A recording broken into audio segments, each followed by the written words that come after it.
Hi guys, my name is Goddess Blue, and I came on here to talk about my experience, my personal experience on traveling and living overseas in Thailand.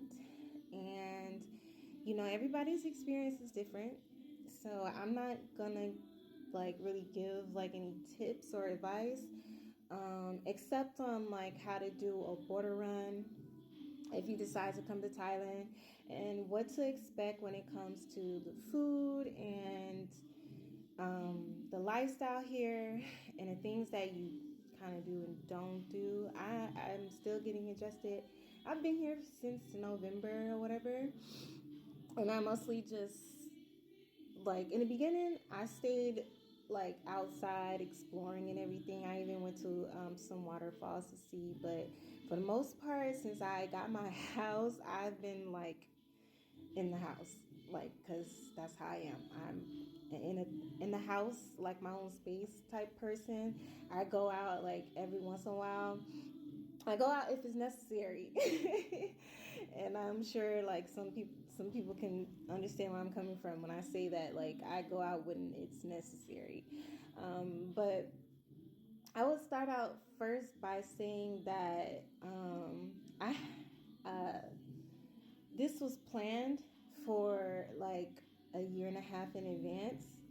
It was just all about the timing of me actually going ahead and buying a ticket and taking a flight, which is not so much for me because I'm always leaving somewhere. I'm always going somewhere. I don't like to stay in the same spot, so I'm always on the go anyway. But anyway, I would start at the Korean airport. So my experience at the Korean airport was different, y'all. You feel me? It was definitely a new experience. Definitely different from America, 100%. So first of all, you feel me? When I had got to the Korean airport, right? It took me about 16 to 20 hours to get there from America to Korea, whatever, because I had a long flight. My first flight was 16 to 20 hours, and then my second flight was 6 hours to get to Thailand or whatever. But when I got to the Korean airport, the first thing that I noticed was how huge it was. I know airport, and a lot of airports in America are huge, just like LAX is huge. The airport in Orlando is huge.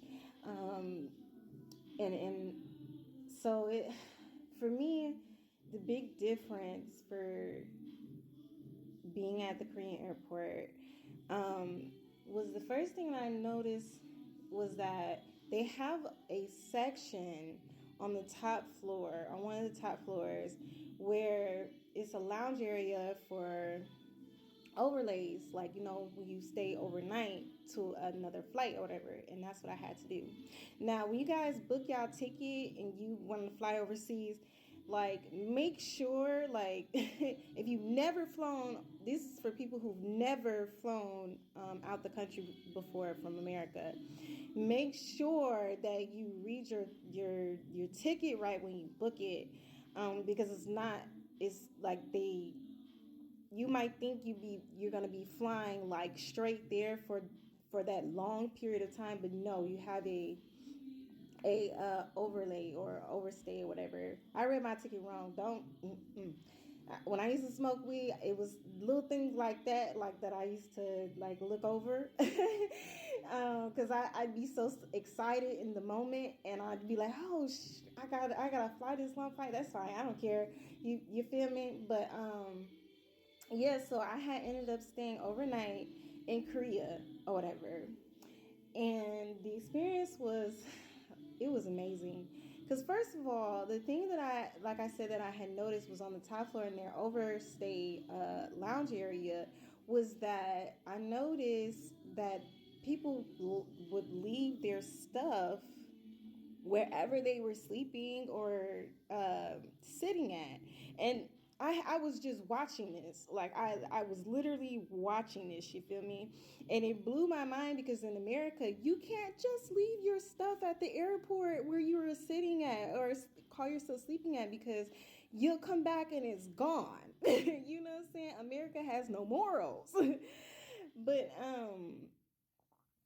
that was very much so a different experience for me, 100%. And so when I seen this, and then I tried it because I had to see for myself. I took a risk. I'm a big risk taker or whatever, because I know like whatever I lose come back to me tenfold, whatever, you feel me. But also Korea has a lot of cameras and stuff at their airports, so you really can't get by with stealing somebody's stuff, because they'll see you. Like it's literally like hundreds of cameras, especially in the lounge area or whatever. But the point is that I wasn't expecting that. So I had to use the bathroom so bad, you feel me? Like I really had to like use the bathroom so bad. And I ended up, and I had a lot of stuff for me, and I was like, man, I really don't want to like just leave my stuff here, you feel me? But when I seen like other people was doing it, and I was just watching like the people that sitting next to me, I watched them. Like I watched this happen. Like they ended up leaving their stuff. They left their stuff and didn't come back for hours. I had ended up taking a nap and woke up and they were still gone. You feel me? And I was just baffled because I was like, what? This is new. So then I ended up, I'm like, man, I really gotta use the bathroom. And I ain't seen these folks come back and they stuff still here. So it looks safe. It looks safe. You know, some things that look safe ain't really safe. But this, in this situation, it looks safe and it was safe for me to do. So I did it. I ended up leaving some of my stuff there. Of course, I took my, my most personal, like my purse and stuff. And I went to the bathroom. And I came back and my stuff was just there, untouched, in the same spot. Nobody moved it. It wasn't stolen, nothing. Like it really surprised me, and it filled my little heart up. You feel me? Like it filled my heart up, like it did, because it was so new for me. Because I had an incident where I'm gonna tell y'all, like, in America, where somebody stole half my recording equipment or whatever from trying to, you know, yeah. But anyway, it's definitely a big difference from America and Korea, or even just out of the country within itself. Because I'm gonna get into like my Thailand experience or whatever. But at the Korean airport, it was so peaceful and so just a breath of fresh air. You feel me? That I would say. And then not only that, in the lounge area, they have areas, different areas in that same spot where you can sleep. I mean, it's not comfortable like a bed, but you feel me, you can sleep or whatever, and nobody would disturb you. You feel me, you can charge your phone, do whatever, you feel me. And then they have a area where they have a actual sleeping, a nap. They call it a nap. I had some videos on it. I think I still have some videos on it. But they have a section where it's called nap lounge or whatever. They have that as well, where you can just lay out completely on the lounge beds or whatever that they have. And then they also had a freaking massage place in there, and I think it was a gym in there too, like a mini like gym, mini massage place. I was like, what? I've never seen that in a freaking airport before. You feel me? It was shocking. Now, like I said, like I've been here since November, so I've been here for a minute or whatever.